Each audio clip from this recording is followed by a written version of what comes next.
Hamas has handed over what it says are the bodies of 2 of the 13 Israeli hostages whose remains are still held in Gaza. The handover comes after the terror group earlier this week returned what it said were the remains of one of those hostages, who were later found to belong to Ofer Tzarfati, part of whose body was recovered by the IDF last November. Now, under the Gaza ceasefire agreement, Hamas was supposed to return all of the hostages, living and dead, within 72 hours of the start of the ceasefire deal.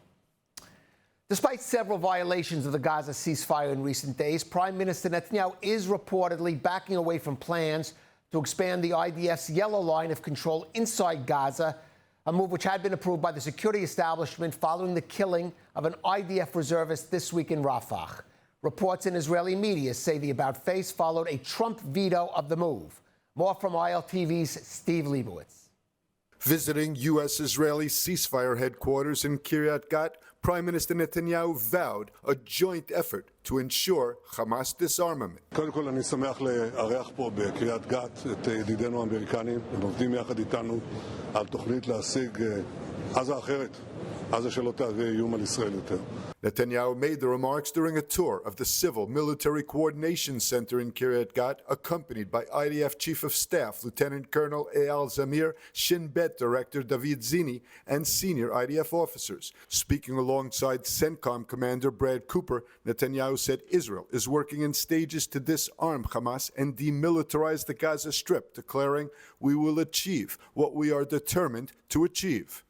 באותה מידה אנחנו רוצים להביא לכך שבסוף היעד שהנשיא טראמפ ואנחנו סיכמנו עליו בהסכמה של אחרים, של פירוק החמאס מנשקו ופירוז עזה יושג, ועל זה אנחנו עובדים בשלבים יחד עם מרכיבים אחרים של התוכנית.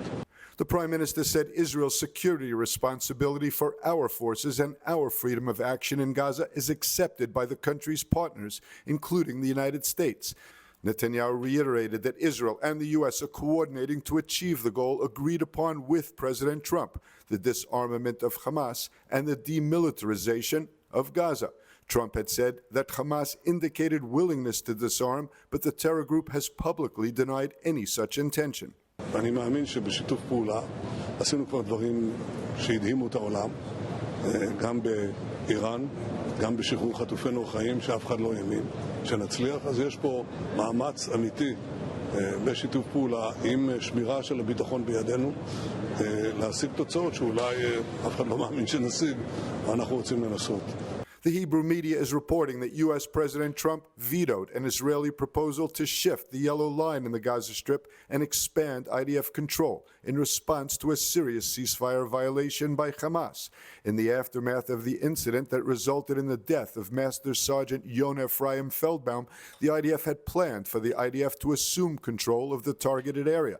This was contingent upon American approval. However, according to the reports, Trump ultimately blocked the initiative. Strategic Affairs Minister Ron Dermer is expected to fly to Washington next week to meet with senior U.S. administration officials to discuss advancing the initiative to disarm Hamas. And the Prime Minister of Qatar, a principal mediator and sponsor of the ceasefire agreement, called the exchange of fire in Gaza this week frustrating and disappointing, but insisted the truce should be maintained. Sheikh Mohammed bin Abdulrahman Al Thani, speaking at the Council of Foreign Relations in New York City, said the shootings at IDF soldiers was the initial violation of the ceasefire, but he also criticized Israel's response.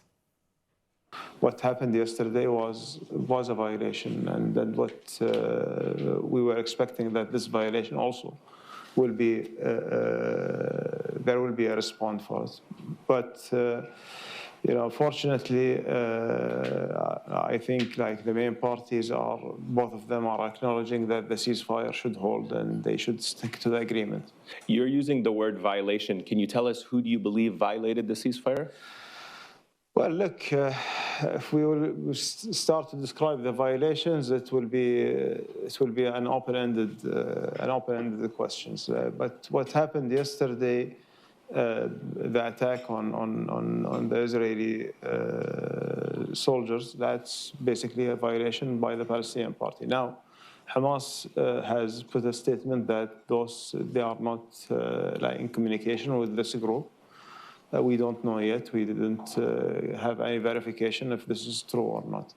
We remained focused on making sure that the ceasefire itself holds.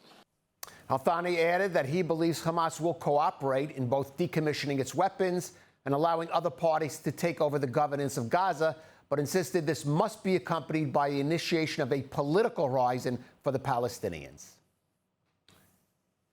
Now, police were expecting some 500,000 people today at the entrance to Jerusalem to take part in the million-man protest march against the conscription of ultra-Orthodox young men into the Israeli Defense Forces. Now, the rally was scheduled to start at 2:30 p.m. at the Capitol's entrance, and Highway number 1 from Tel Aviv to Jerusalem will be closed in both directions. Police urged the public to avoid the area and warned that any attempt to block roads, light fires, or damage property would be dealt with firmly. Participants from all of the ultra-Orthodox and Haredi religious streams, Lithuanian, Hasidic, and Sephardic, are attending along with their spiritual leaders. The event is focusing on prayers and psalms with no political speeches. Counter demonstrations by IDF reservists, wounded soldiers, and bereaved families are to take place near the Cords Bridge at Jerusalem's entrance. The protest follows the arrest of Ariel Shammai, a student from the Ateret Shlomo Yeshiva, who was sentenced to 20 days in jail for refusing to report to the IDF draft office. Subsequent arrests of other Haredi draft dodgers have sparked widespread protest. The Supreme Court ruled last year that, following the expiration of the exemption law, the military must begin drafting Haredi men. Since then, the IDF has begun criminal proceedings against those who fail to report. The issue has fractured Prime Minister Netanyahu's coalition, with the Shas and United Torah Judaism parties exiting the government in July. The government is now trying to prepare a compromise proposal on the Haredi draft issue that will be acceptable to the ultra-Orthodox parties, but so far has not been successful. And joining us now for more on this is Yankee Farber. He is a journalist from and who covers the Haredi community. Yankee, thank you for joining us. First of all, let me just start by asking you, what does the Haredi community hope to accomplish today with this massive protest? Well, it's more like, inside. It's not for the outside. They want to show to the young generation, to the boys that need to show up to the IDF, that the community, the rabbis, and the families are behind them. And if they will get arrested, the community will take care of it and will try to release them as quick as possible and support them and show them that they're not alone in the situation. That's basically the story. That's why they're not calling it a demonstration. They're not calling it a protest. They're calling it like a praying gathering, and they're just standing there like, I don't know how many people, but quite a lot. We'll wait for the police to announce how many people. Quite a lot. And they're just, praying. They're saying prayers, and they say, we hope that the government, that the Supreme Court will stop, following the boys and let us learn Torah all day. Nothing really major is going to come out. There won't be like a big announcement like we're leaving the government, we're going on election, we're not doing this, we're not doing that. Just like more religious, getting all the boys, they should know that the rabbis are behind them. And it's very important for them because, many boys have said so many times, well, the community doesn't care, people are arrested, and nobody's really doing much. So now they decided to get all together and to show them solidarity. And there won't be any major announcement. Well, I would say if you're praying in the middle of the street blocking traffic, that probably qualifies as some kind of protest. But let me ask you, Yankee, you say it's for the inside. Is there no thought in the Haredi leadership about how this appears to the outside, those Israelis whose sons and daughters have been serving in the army in Gaza, who have lost children in Gaza, or have had them wounded, or have experienced this, how this looks now, this event against serving in the IDF? Well, the rabbis and the leaders and even the politicians, the Knesset members, they know that the secular community or the Orthodox community who do serve in the IDF, the people who vote for Smotrich and Ben Gvir, they do serve in the IDF. And they understand that the rest of Israel is against to them, and they know exactly, but they have no choice. The reason, actually, they wanted to do this, this gathering like a month ago, but they pushed it as late as possible because They know it's like putting the fingers in the eyes of the soldiers, and they understand that probably next government, they will not be in the government. They will pay a big price for what they did in the last 2 years, not joining the IDF. And so they understand the price they're going to pay, but they must do it, and I will explain you why. Because if they will allow the boys to join the IDF, not the one who are learning in yeshiva, even the ones that, hang around on the streets and fly all over the world and even work or go to university, it means that the rabbis are actually giving permission to join the IDF. They are worried that a lot of boys will leave the yeshiva because it's everybody can join the IDF. The rabbi support, the community support. They were very afraid that the community will actually break to pieces. That's why they must stand strong from their side and not letting anybody joining the IDF, because if they will allow the boys who are not learning in yeshiva to join the IDF, they will not be able in 2 or 3 weeks' time announce nobody's allowed to go to the IDF, because they voted for such a thing. That's why I said in the last 2 years that the Haredim will never ever vote for a law, even the law that we were talking about it in the last 2 years, and now we saw Boaz Bismuth was trying to, to push the law forward. Nobody's going to vote for it. Nobody wants it. It's not good, not for the country, not for the Haredim, not for the rabbis, not for the soldiers. It's a very bad law, and the way it looks like, Israel is going on election in the next few months. All right. Well, as you said, I think for the rest of the non-Haredi community looking on at this protest today, just weeks after the end of the fighting, well, they're still fighting in Gaza. That is going to be a little difficult for them to accept. Yankee Farber, thank you for joining us on ILTV. See you. Bye-bye. On October 7, I was here at the Nova Music Festival. I ran for my life, hid for 7 hours. Terrorists shot me twice. Thankfully, I survived. I'm still dealing with trauma, and I'm not alone. 3 million Israelis are in trauma. They need mental health care or physical rehabilitation. Wounded soldiers, families, and scared children. Since 1912, Hadassah has been a life-changing force in Israel. Today, Hadassah has 2 world-renowned hospitals, pioneers breakthrough medical research, cares for youth, and has built the much-needed and largest rehabilitation facility in Jerusalem. Thank you to everyone at Hadassah Hospitals. You've been helping me, and so many others. And a special thanks to one nurse, my mom. I love you. And the World Zionist Congress returned to Jerusalem with 1,400 Jews from more than 40 countries, equal parts family reunion and political brawl, testing what Zionism means in 2025 and who gets to define it. Now, one appointment in particular sparked debate. ILTV's executive editor, Mayan Hoffman, filed this report from the Congress. Inside the ICC Jerusalem, the Parliament of the Jewish people convened for the first full in-person Congress in a decade. 700 delegates and 200 alternates, spanning 42 countries. The U.S. arrived with 155 elected delegates and roughly 100 alternates, the largest American showing ever after a record turnout in this year's AZM elections. So the resolutions that come out of the Zionist Congress reflect the viewpoint of global Jewry. Statements and resolutions either set policy or make declaratory statements of the priorities of world Jewry on issues affecting both things that are happening in Israel and priorities for support for Jewish communities around the world. But the biggest headline here was political. A center-left, center-right power-sharing deal meant to split leadership of the WZO and KKL-JNF collapsed hours after it was struck, following a plan to appoint Yair Netanyahu to a senior WZO post.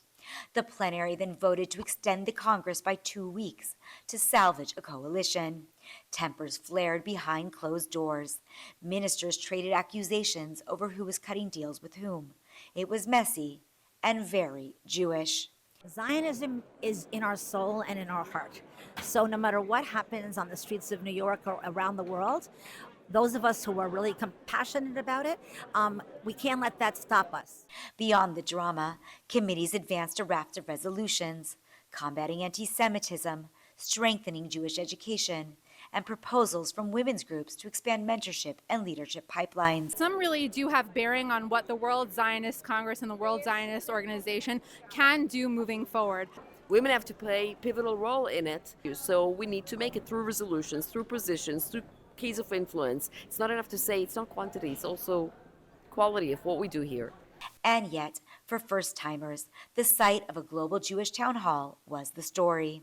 It's very cool and special to see so many different types of Jews coming together in Jerusalem, the undivided and eternal capital of the Jews, and discussing so many important issues that obviously have a big effect on our future.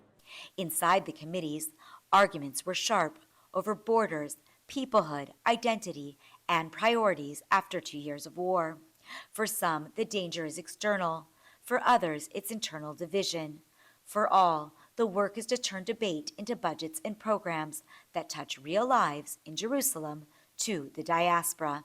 It's a little bit hard to be with so many people with so many different ideas because the discourse is healthy, but the disagreement, it puts people in very different places. And what I see here is a proud people that come and raise their heads and say, guys, we are Jews, we're Zionists, and we will make this state stronger. I think this is our hope. Zionism in 2025 is not one thing. Here, it's sovereignty and security, social infrastructure, and equal opportunity, argued loudly, voted on democratically, and funded at scale, over $1 billion a year across Israel and Jewish communities worldwide. Even with the coalition chaos, the work continues. Set priorities, pass budgets, and remind a fractious world the Jewish peoplehood still gathers, debates, and builds in Jerusalem. In a week of sharp elbows and shared purpose, the World Zionist Congress showed that the family fight is real, but so is the family. At Emunah's Neve Michael Children's Village, one center is offering safety, healing, and hope to some of Israel's most vulnerable girls. Here's the story of how the Teen Girls Crisis Center is changing lives one girl at a time. For girls who have endured unimaginable trauma, abuse, neglect, and fear, the road to recovery begins here at Neve Michael's Teen Girls Crisis Center. It's the only facility of its kind in Israel, a safe haven for girls aged 12 to 15 who have been removed from their homes by Israel's welfare services. Led by director Nadia Bobrovsky, the center provides emotional and psychological treatment, psychiatric care, and constant support, all designed to help the girls rebuild trust and find strength. The first thing we try to give them is the feeling that they are wanted, that we waited for them. When a new girl arrives, she's greeted not with judgment, but with love, a personalized sign, a small gift, and the reassurance that she is seen and accepted. We don't judge them, and we accept them. And this is the first feeling we want them to get when they come to our center. Each girl's story is different, but their needs are the same: safety, stability, and someone who believes in them. Many arrive in crisis, scared, withdrawn, and mistrusting of adults.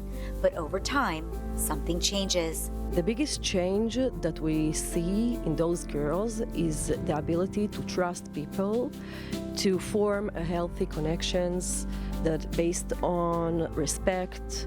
Behind every breakthrough is a dedicated team of therapists, social workers, and caregivers. And behind them stands Emunah, the organization that makes this work possible. For 90 years, Emunah has been at the heart of Israel's social welfare system, helping vulnerable children and families break cycles of abuse and distress. Through education, therapy, and love, Emunah builds lives of purpose and possibility. The Teen Girls Crisis Center at Neve Michael embodies that vision, ensuring that no girl is left to face her trauma alone. They will get more tools and will be able to use those tools in the future whenever they get to another crisis or will have a hard time. At Neve Michael, every girl is given the chance to heal, to hope, and to dream again. And here's a story with a happy ending. A group of trekkers were stuck in a village in Nepal after a snowstorm halted their hiking journey and forced them to stop. Among the group were 100 Israelis who have now been rescued and transferred to a lower altitude with safer conditions. ILTV's Devo Klein has a story. Israelis are notorious travelers, and with the peak season wrapping up, Israeli trekkers in Nepal were probably not expecting this storm to catch them. Of the group of 100, many Israelis were stuck in a village in Nepal after stormy conditions obstructed their hiking trail in Mount Everest.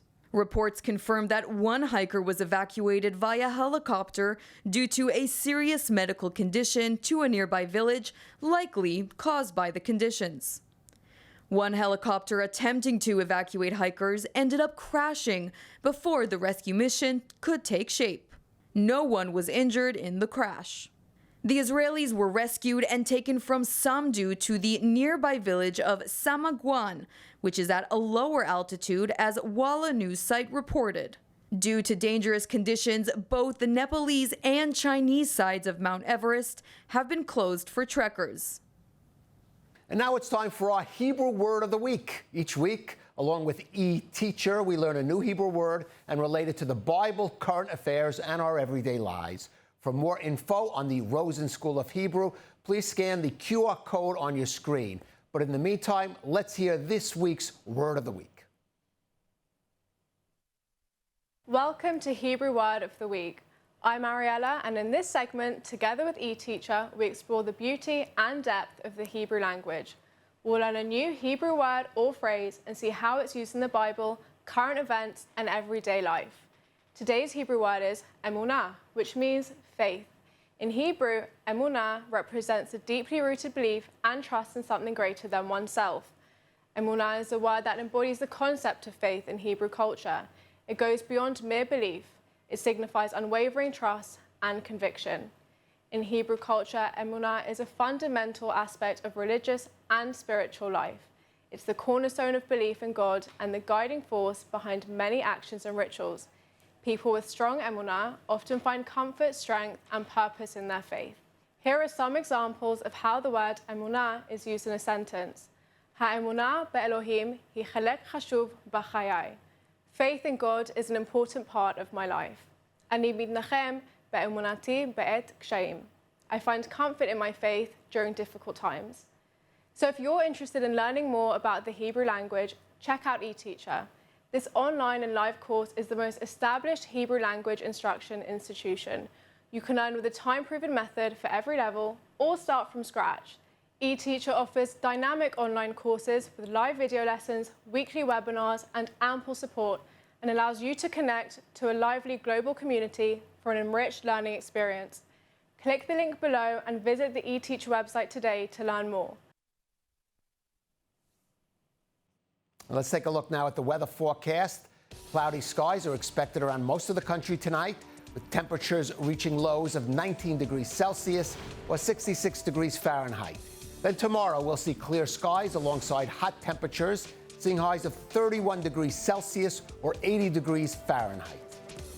That's a wrap for today's news. For the latest updates from Israel on all your devices, be sure to follow our ILTV channels and our new live channel. And you can also catch us on Screen IL with 24/7 live coverage. Stay informed with the latest news straight from the heart of Israel. I'm Khaled Ben David. Be well, and thank you so much for watching.